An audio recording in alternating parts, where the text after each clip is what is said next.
Hey guys, how are you all? कैसे हैं आप सब? उम्मीद करता हूँ आप सब बहुत ज़्यादा बढ़िया होंगे। सो गाइस, मेरा नाम है उज्जवल और आज हम बहुत ज़्यादा इंपॉर्टेंट टॉपिक लेकर आ गए हैं। ये टॉपिक है डायरेक्ट एंड इनडायरेक्ट प्रोपोर्शन। ये क्या है आखिरकार? मतलब भैया, हम लॉज ऑफ मोशन कर रहे थे, हम फोर्स के बारे में पढ़ रहे थे, एकदम से आपने ये डायरेक्ट एंड इनडायरेक्ट मोशन पे क्यों वीडियो बनाया? सो गाइज, इसका ये कारण है क्योंकि जब तक हम डायरेक्ट एंड इनडायरेक्ट प्रोपोर्शन, जो ये मैथमेटिक्स का एक बहुत इंपॉर्टेंट टॉपिक है, आप क्लास 8th में ज़रूर पढ़ के आए होंगे। अगर वो आपको नहीं पता है अगर वो आपको नहीं पता है तो आपको न्यूटन साहब का लॉ समझने में बहुत परेशानी आएगी। न्यूटन साहब का जो सेकंड लॉ है, सेकंड लॉ ऑफ न्यूटन, वो समझने में बहुत ज़्यादा परेशानी आएगी। तो इसलिए मैंने सोचा कि क्यों ना मैं डायरेक्ट और इनडायरेक्ट प्रोपोर्शन पे एक छोटा सा ट्यूटोरियल बना दूं, है ना। तो डायरेक्ट और इनडायरेक्ट प्रोपोर्शन हम पढ़ने वाले हैं। इसे हम डायरेक्टली प्रोपोर्शनल और इनडायरेक्टली प्रोपोर्शनल के नाम से भी जानते हैं। आइए समझते हैं आखिरकार होता क्या है। सो आप जो भी वीडियो देखते हो, आप किसी भी टीचर से सुनते हो, आपको जो टीचर है वो सब है ना एक्स और वाई में समझाते हैं। तो यार, हम भी एक्स और वाई लेके आ गए हैं। आसान भाषा में समझो, मान लो दो चीज़ है, एक एक्स है और एक वाई है। एक एक्स है और एक वाई है। जब मैं एक्स को बढ़ाता हूँ, एक्स को बढ़ाने से अगर वाई मेरा बढ़ता है, या मैं कहूँ वाई को बढ़ाने से अगर मेरा एक्स बढ़ता है और वाई के घटाने पर मेरा एक्स भी घटता है। देखिए, एक्स बढ़ा रहा हूँ, वाई भी बढ़ रहा है, एक्स घटा रहा हूँ, वाई भी घट रहा है। तो ये क्या है? इनके बीच में कैसा रिश्ता है? इनके बीच में है एक डायरेक्ट रिश्ता, है ना भाई। एक्स के बढ़ाने से वाई भी बढ़ता है, वाई के बढ़ाने से एक्स भी बढ़ता है। हम्म तो इसको हम किस तरह रिप्रेजेंट करते हैं? इसको हम रिप्रेजेंट करते हैं ऐसे: x is directly proportional to y। x हमारा डायरेक्टली और डायरेक्टली प्रोपोर्शनल का सिंबल है ये जो आपको दिख रहा है। इसे बहुत बच्चे अल्फा बोलते हैं, कुछ भी बोल लीजिए, उल्टा आर बोल लीजिए। आर ऐसे लिखते हो, अब आर ऐसे लिखने लग जाओ, ठीक है? तो जिसे उल्टा आर भी बोलती हो। तो ये है डायरेक्टली प्रोपोर्शनल का सिंबल, यानी कि x बढ़ाने से y भी बढ़ रहा है, x घटाने से y भी घट रहा है। ये होता है डायरेक्ट प्रोपोर्शनल, डायरेक्टली प्रोपोर्शनल, यानी कि बिल्कुल सीधा रिश्ता है। अब ऐसा ज़रूरी नहीं है अगर मैं x को 2 गुना कर रहा हूँ तो y भी 2 गुना होगा। हो सकता है y 4 गुना हो जाए, हो सकता है y 8 गुना हो जाए, हो सकता है y 12 गुना हो जाए। लेकिन बात यह है कि अगर x बढ़ रहा है तो y भी घट बढ़ रहा है, x बढ़ रहा है तो y भी बढ़ रहा है। ठीक है? मान लो मैं एक इक्वेशन लिखूं, चलो मैं बाद में बताता हूँ। अब देखो, हमने मैथमेटिक्स में जो भी इक्वेशन पढ़ी है, हमने सारी इक्वेशन में ये इक्वल्स टू देखा है। तो हम तो भैया इक्वल्स टू से ज़्यादा फैमिलियर है। हमारी तो इक्वल्स टू से ज़्यादा अच्छी बनती है, इस प्रपोर्शनल से नहीं बनती है। इसके साथ कैसे खेलेंगे? तो एक तरीका होता है इसको, प्रोपोर्शनैलिटी को इक्वल्स टू बनाने का, और वो होता है कांस्टेंट लगाना। एक कांस्टेंट लगाना, जैसे कि ये देख पा रहे हो, मेरा x था डायरेक्टली प्रोपोर्शनल टू y। मैंने इसको, प्रोपोर्शनैलिटी को रिप्लेस करने के लिए क्या करा? इक्वल्स टू लगाया। क्या मैं डायरेक्ट ऐसे इक्वल्स टू लगा सकता हूँ? नहीं ना। इसलिए मेरा साथ में क्या आया? एक कांस्टेंट। क्या आया साथ में? एक कांस्टेंट। याद रखो, जब भी x directly proportional to y को ये प्रोपोर्शनैलिटी हटाओगे, एक कांस्टेंट लगाओगे, क्योंकि आपको इक्वल्स टू चाहिए।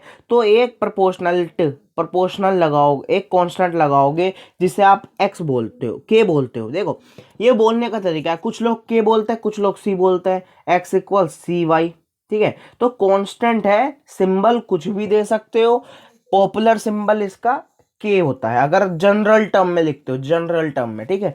ये मत सोचना हर जगह के ही आएगा। ये के कुछ भी हो सकता है, ये के कुछ भी हो सकता है, वाई डब्ल्यू सी बी जी ए, कुछ भी हो सकता है। अभी मैं के बोल रहा हूँ, यहाँ पे के क्या है? के है मेरा कांस्टेंट। के क्या है? कांस्टेंट। कांस्टेंट क्या होते हैं भैया? कांस्टेंट होते हैं जिनकी वैल्यूज नहीं पलट सकती। जब आप 11th में आ जाओगे तो आपको दो तरह के कांस्टेंट देखने को मिलेंगे। अब कांस्टेंट भी दो तरह के हो जाएंगे। देखो, मैं यहाँ नहीं बताऊंगा, सिर्फ नाम नाम बता देता हूँ। एक हो जाएंगे मीडियम कांस्टेंट, एक हो जाते हैं यूनिवर्सल कांस्टेंट, ठीक है?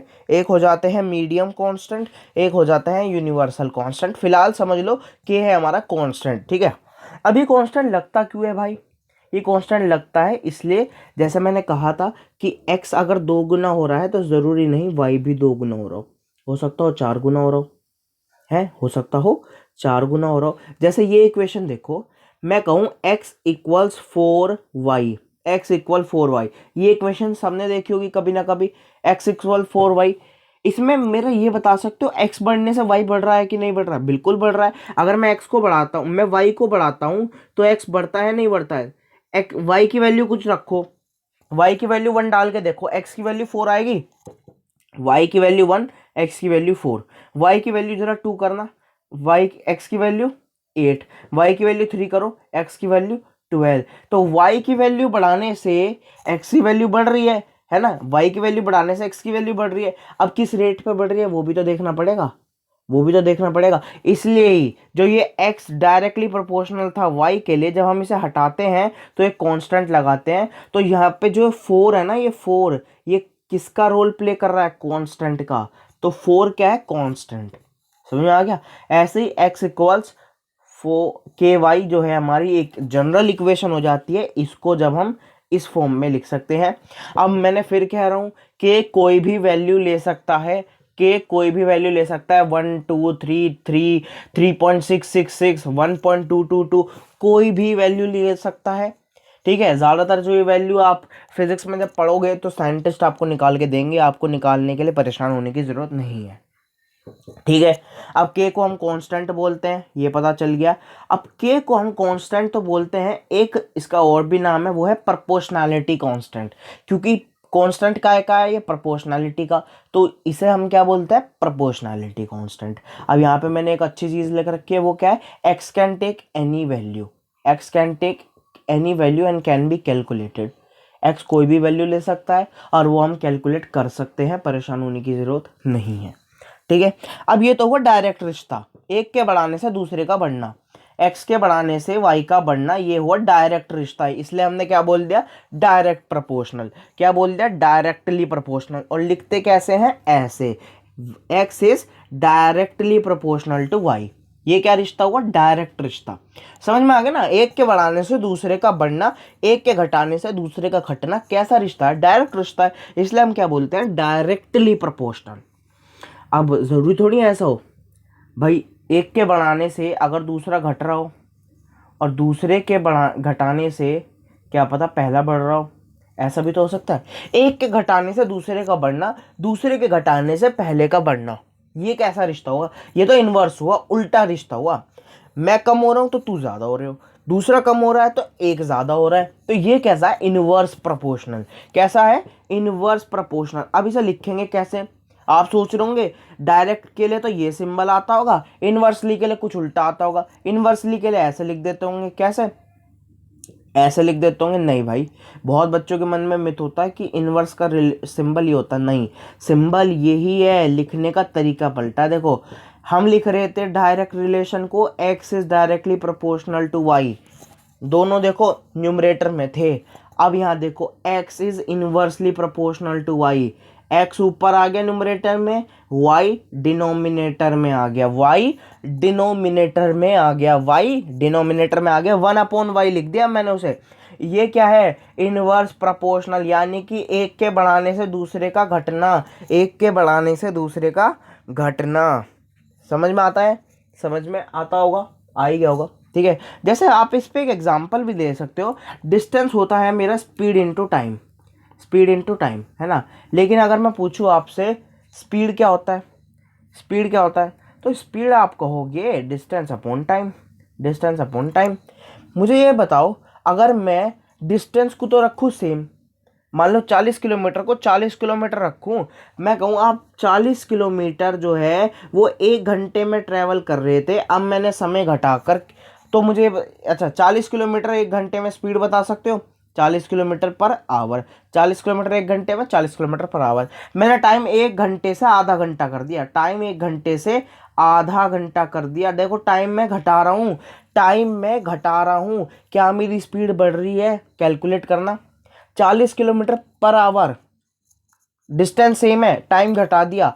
जब टाइम घटाता हूँ, 40 किलोमीटर पर आवर चल रहा था पहले वो, अब कितना चल रहा है? निकालना जरा। 40 अपॉन हाफ करोगे वो आ जाएगा 80 किलोमीटर पर आवर। तो मेरा टाइम घटाने से स्पीड बढ़ गई, टाइम घटाने से स्पीड बढ़ गई। तो ये कैसा रिश्ता है? कैसा रिश्ता है, इनवर्स प्रोपोर्शनल, इनवर्स रिलेशन है। मान लो फिर से मैं कहूँ speed equals distance upon time. अब मैं यहाँ टाइम को ना घटा रहा हूँ ना बढ़ा रहा हूँ, टाइम को मैंने छेड़ा ही नहीं भाई, मैंने डिस्टेंस बढ़ा दी। ठीक है, पहले था मेरा 40 किलोमीटर 1 आवर में, पहले था मेरा 40 किलोमीटर 1 आवर में। अब मैंने 40 किलोमीटर को हटाकर क्या कर दिया, 80 किलोमीटर। अब कितना आएगा, अब मैंने डिस्टेंस बढ़ाई, क्या स्पीड बढ़ी, बिल्कुल बढ़ी। अब क्या आया, 80 किलोमीटर पर आवर। तो डिस्टेंस के साथ साथ मेरी स्पीड बढ़ रही है, तो ये कैसा रिलेशन है, डायरेक्ट। तो स्पीड मेरा डिस्टेंस के कैसा रिलेशन है, डायरेक्ट रिलेशन है। स्पीड का टाइम के साथ कैसा है, इनवर्स रिलेशन है। ठीक है, तो डिस्टेंस बढ़ाओगे स्पीड भी बढ़ेगी अगर टाइम कांस्टेंट रखते हो तो, और टाइम बढ़ाओगे तो स्पीड घटेगी, और टाइम घटाओगे तो स्पीड बढ़ेगी अगर डिस्टेंस कांस्टेंट रखते हो तो। ये बिल्कुल क्लियर होगा। आज जो ये ट्यूटोरियल है ये सिर्फ ये समझाने के लिए, होता क्या है, परेशान बिल्कुल मत होना। ठीक है, जब हम न्यूटन लॉज ऑफ मोशन पढ़ेंगे उसमें आपका सेकंड लॉ ऑफ न्यूटन मैं इसी में क्लियर करूंगा, परेशान बिल्कुल मत होना। तो इसे हम लिखते हैं x is directly proportional to y. अब फिर से क्योंकि ये x directly proportional to y है, मुझे कांस्टेंट बनाने की जरूरत है। तो ये क्या हो जाएगा, x इक्वल्स के अपॉन वाई। अब यहाँ ये मत सोचना कि k नीचे क्यों नहीं गया भाई, k कुछ भी वैल्यू ले सकता है। मान लो पहली वाली इक्वेशन में k आया था 4, अब की बार k आ जाएगा 1/4, अब की बार k आ जाएगा 1/4। तो k को तो k ऊपर ही लिखना, गलती से भी k को नीचे मत लिखना। ठीक है, x इक्वल के अपॉन वाई, या फिर मैं इसे ऐसे भी लिख सकता हूँ। बहुत लोग सोच रहे होंगे ये क्या कर दिया, अब देखो ये क्लियर हो गया, x इक्वल के इंटू 1/वाई। क्लियर हो गया, क्लियर हो गया, हो गया होगा। अब एक अच्छा सा एग्जांपल ले लो। Now again k is any constant and can take any value. k constant है और कोई भी रैंडम वैल्यू ले सकता है। ठीक है, k एक कांस्टेंट है और कोई भी रैंडम वैल्यू ले सकता है। अब ये एग्जांपल देखो, मान लो मेरा x था y, x था 9 और y था मेरा 3। मेरा x था 9 और y था मेरा 3। अगर मैं x को बढ़ा दूं, मैं x को बढ़ा दूं तो मेरा x को बढ़ाने से आया 27, मेरा x को बढ़ाने से आया 27, और मैंने देखा कि मेरा y भी बढ़ गया, मेरा y आ गया 9। ठीक है, ये हम बढ़ा रहे हैं, ये हमने ऑब्जर्व किया है। ये मत सोचना कहाँ से आया, ये मत सोचना कहाँ से आया, ये मैं बता रहा हूँ आपको, ऐसा है। मैंने कहा जब मेरा x 9 था तो y मेरा 3 था, जब मेरा x 27 था तो y मेरा 9 था, जब मेरा x 81 था 81 था तो y मेरा 27 था, y मेरा 27 था। जरा k की वैल्यू निकाल के बता दो। समझ में आया, मैंने 3 केस दिए हैं आपको, 3 केस दिए हैं, ये मत सोचना ये वैल्यू आई कहाँ से है। ठीक है, जब हम इसे इसमें डालेंगे k x इक्वल्स के वाई में, तो आप k की वैल्यू क्या बताओगे, 3 k की वैल्यू क्या आ जाएगी, 3। सॉल्व करके देख लो, एक जगह 9 रखो एक जगह 3 रखो, तो 9 इक्वल्स के वाई, यानी कि 9 equals 3k, 9 equals 3k, divide कर दोगे k की वैल्यू 3 आ जाएगी। अब ये देखो एक और अच्छा एग्जांपल है, इसमें मैंने दे रखा है 9/3 होता है मेरा 3, 27/9 भी मेरा 3 होता है, और 81/27 भी 3 ही होता है, ये नहीं होता है। ठीक है, लेकिन मानो मैंने 9 को बढ़ा दिया, अगर मैं 9 को बढ़ा दूं, 9 को बढ़ाओ और सोचो कुछ वैल्यू, मान लो 10, मान लो 10, तो 10/3 क्या 3 होता है, नहीं होता ना, 3 से बड़ा होता है। यही मैंने बता रखा है कि एक के बढ़ाने से दूसरा बढ़ता है, एक के बढ़ाने से दूसरा बढ़ता है। तो ये कैसा रिलेशन है, डायरेक्ट रिलेशन। और दूसरा, अगर मैं यहाँ बात करूँ, मैं 3 को बढ़ा दूँ, ये जो डिनोमिनेटर में 3 है, ये 9 है, ये 27 है, अगर मैं इसे बढ़ा दूंगा तो मेरी जो फ्रैक्शन है वो 3 नहीं आएगी, 3 से छोटी आएगी। देखो यहाँ 9/3 इक्वल्स 3 था, मैंने क्या करा, जो ये नीचे था, ये y था, ये नीचे वाला ये, इसको मैंने 4 मान लिया। जैसे ही मैंने इसे 4 माना, 9/4 क्या आया, 2.25। क्या ये 3 के बराबर होता है, नहीं होता ना, तो ये क्या आया, 3 से छोटा आया। बस ये समझाने का था आज की इस वीडियो में। सो आई होप ये वीडियो आपको क्लियर हो गया होगा। अगर ये आपको वीडियो क्लियर होता है तो लाइक करो, चैनल को सब्सक्राइब करो, अपने दोस्तों के साथ शेयर करो, और नहीं समझ में आता दोबारा वीडियो देखो। ठीक है, और फिर भी नहीं आए, कमेंट बॉक्स है उसमें लिख दो कि भैया दोबारा समझाओ, हमारे समझ में नहीं आया है। ठीक है गाइस, लास्ट में सिर्फ इतना कहूँगा, ध्यान रखो अपना, सेफ रहो और keep calm, study well, all the very best for everything जो आप करोगे अपनी लाइफ में। Bye bye.